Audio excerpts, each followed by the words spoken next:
Today's Spotlight on Naperville is brought to you in part by the following sponsors.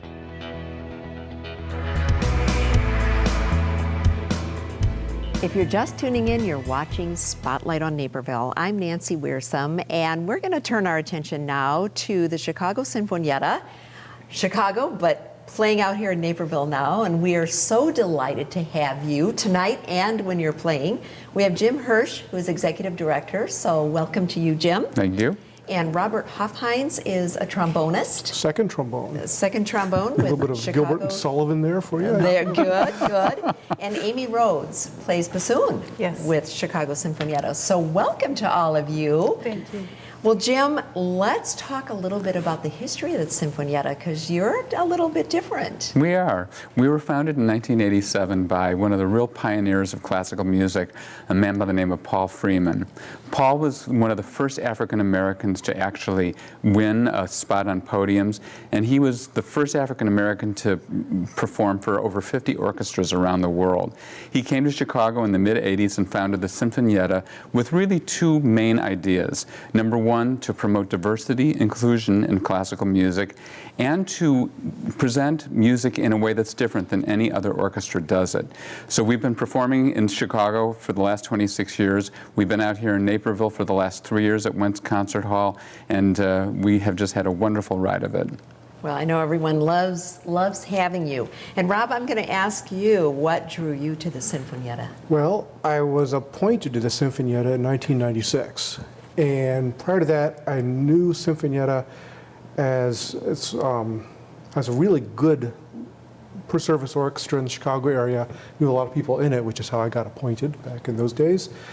And I remember showing up to the first rehearsal, and I was blown away by this little gem of an orchestra.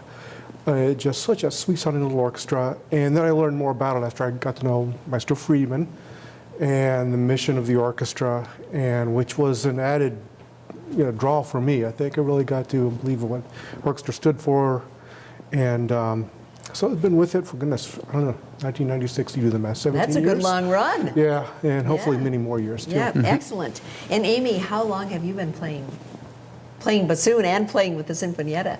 Well, I started playing with the Sinfonietta in October of 1989.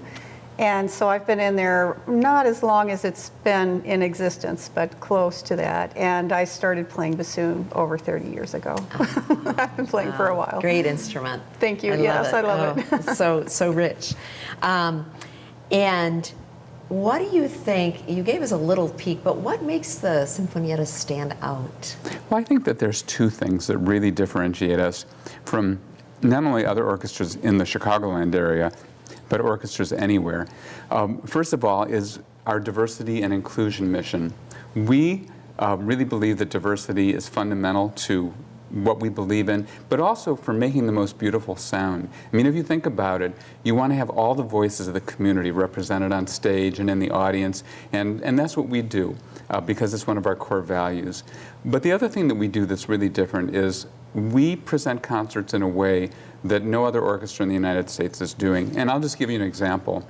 Our next concert, which is our Dia de los Muertos, our Day of the Dead concert, which is happening on November 9th, we're going to be doing Mozart's Requiem, one of the most famous, iconic pieces in the classical music idiom. But instead of just performing it the way most orchestras would do it, we have partnered with the Red Moon Theater Company, and they're going to be putting the chorus in masks and costumes, and it'll be theatrically lit. We might even have fog on stage. Ooh, so it's going to have just a totally like different vibe to it. And I encourage people to go to your website because it's so interesting. You were talking about some of the unusual instruments, even a cell phone that over the years you have included. Well, actually, one of our most famous pieces, we commissioned a concertino for cell phone and orchestra where the cell phone was the solo instrument, but every member of the audience was cued at certain times to have their cell phones ring during the course of the piece.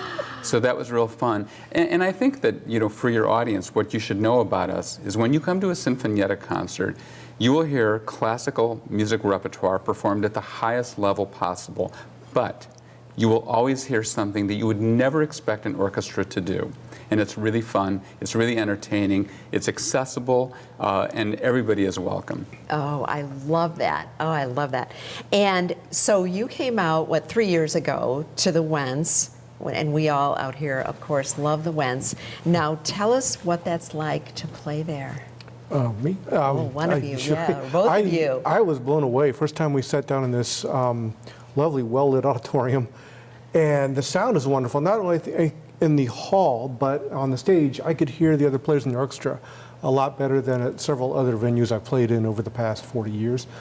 And you can see the audience, which is enjoyable when they really get that feedback. It's pretty intense in that hall. Sure. So And I really enjoy it. how about you? Oh, I've had a great experience there with the Sinfonietta. We did the Firebird a couple of years ago, and the bassoon has a big solo in there, and I was able to, the sound in the auditorium, it just carries you along with it. It's very loving, and it's a wonderful venue to play in that way. You know, it's interesting because so many people, rave about the acoustics, but we don't often hear from the people who are actually doing the performing about how that is from their perspective. So we really appreciate that.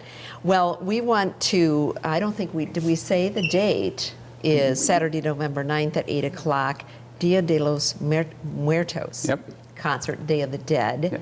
And so it's that piece and then the Mozart Requiem? Yes, so actually the concert will begin with a piece by a composer by the name of Goliev, who's a contemporary composer.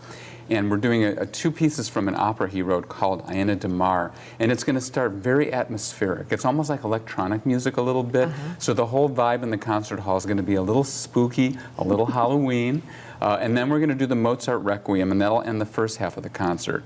In the second half, we explore another kind of emotional level of the Dia de los Muertos celebration, which is about remembering loved ones lost and celebrating their lives. So we're going to do something called The Four Seasons of Buenos Aires, which is a piece by Astor Piazzolla, and it features this brilliant young African-American violinist by the name of Ade Williams, who will burn the house down. Well, that sounds great, Yep. and I'm sorry we're out of time, but we hope people will come out for it, and we thank you for Thank you, coming out Nancy. here. Thank you. Pleasure. And we're going to take a very short break. When we come back, more Spotlight, so stay where you are.